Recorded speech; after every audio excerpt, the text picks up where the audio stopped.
Hello all. Time to make my weekly teaching video. Something I've been thinking about all week.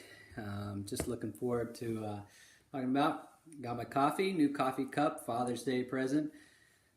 SoulCon. Love it, support it. Need the coffee. So this is kind of a part 2 video that I've been thinking about a lot lately. Is last week we talked a lot about S.O.S, Savior over Shame, and I kind of broke down what that Savior over Shame meant. And this week I wanted to kind of dive into that S.O.S acronym and just the idea behind S.O.S. I just thought it was so fitting for what the gospel represents and what it means, S.O.S. As most of you probably know, S.O.S, what is that? That is a call for help. If somebody's out in the need of help, send out an S.O.S, a message saying they need help. And how much more biblical principle can we have than this call of S.O.S? Because that is what we're ultimately doing as men and women. We are making a call for help. And we do this daily. Sometimes we don't even know it. We don't even know that we're making this call for help.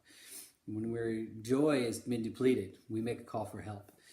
And usually, up until the point we humble ourselves, we usually call for help and seek help in things or other people. Whether it be drugs, whether it be drinking, whether it be porn, whatever you want to put in that blank. Could be a best friend, could be your wife, it could be your mom, your dad. Any of those could qualify you as seeking. And some of these things are good things. Like, I said your wife, your mom, your dad, your best friend. But at the end of the day, those people or those things are not ultimately going to be able to help you in the way that you truly need as a person. And so let's look at this S.O.S, this call for help, and what kind of help we need and why we should be turning to Jesus and turning to God for this help. So let me first start. Our first call to help is salvation. We need salvation. We need saving. We know we need saving. We just don't know how to get that saving. And let me read Romans 10:13.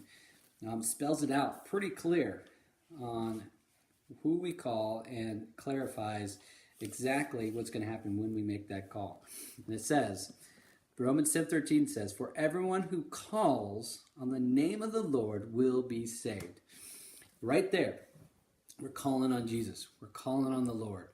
And he has already promised that he will save us. He will come in and he will take over and he will give us that salvation that we truly need and we truly, without even knowing it, desire. He will be there for us. He died on the cross. He rose again from death and to life so that we can have new life, so we can have salvation, so we can have a place in heaven for eternity. And until we make that call, we are just seeking helplessly and aimlessly. And so we need to make that call for salvation, or we're doomed. We're doomed for death. For the wages of sin is death. And that's what we're doomed for, eternal death in hell, until we make that call for salvation. If we keep seeking, whether it be works, whether it be whatever you want to put in the blank, to think that we're going to save ourselves, we're seeking aimlessly. The picture in my mind came to as maybe somebody who's working out. He's weightlifting, he's bench pressing. And usually if you're bench pressing a lot of weight, you're going to have a spotter. Well, in this instance, we could think of seeking outside things of God is like seeking a spotter who's like a 2-year-old. They're not going to be able to help you very much. They're not going to be able to get that weight off you. Maybe this could even be seeking out maybe a teenager who might be able to help you for a little bit, but they're not going to be able to help you for that long. So what you truly want as a spotter is you're going to want somebody who can lift that weight for you every time. You want to have faith and trust that this person, and that's Jesus, that's God. That's God to us. Without a shadow of a doubt, he is always going to get that weight off us. He saves us every time. And so when we call on his name, he is promised to save us. So as you can imagine, this SOS, unfortunately, it doesn't stop there. We need more than just salvation, unless after salvation you breathe your last and you're done. Like the thief on the cross, Jesus said, today you'll see me in paradise. Unless we're in that situation, we're going to need more of a call to help. This call to help to God doesn't stop on that one occasion. So what else could we be needing of help for? Well, I decided to go with another word that starts with S, and that's strength. We need daily strength to make it through each and every day. And once again, that call needs to go to God. He is the one that we need to seek out, we need to call to get me through each and every day. And just like salvation, we want to seek other things. We want to seek people. We want to seek things to fill our strength and feel like it's going to give us that joy, that needed push to get through the day. And sometimes they help, but they're not always going to help. Or we're going to need more of that. It shows that it's not fulfilling. It's not filling the cup of joy, of strength that we need to get through each and every day. I'll read a couple scriptures that just point and clarify our need for Christ above anything else. And Psalm 46:1 says, God is our refuge and strength, a very present help in trouble. Present help. He is our refuge. He is our strength. He is who we should be turning to for strength. Ephesians 6:10 is another good one. And it says, Ephesians 6:10 says, finally, be strong in what? In the Lord and in the strength of his might. We are depending on him. Our strength comes from him. And then a pretty popular one, once I read it, you'll probably have heard this one, Isaiah 40:29 through 31. And it says,